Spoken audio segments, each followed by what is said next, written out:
পাঠার জন্য বহু কথাবার্তা আপদ বিপদ বহু কাউ করার পরও সে বিদেশে দিতে যায় নাই, সে সুস্থ আছে।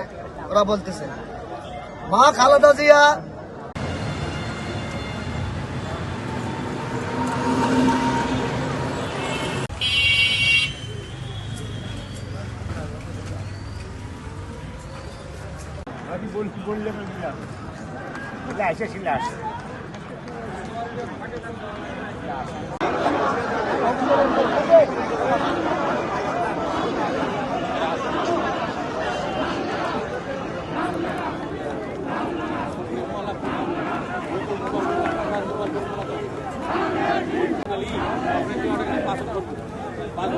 Ali,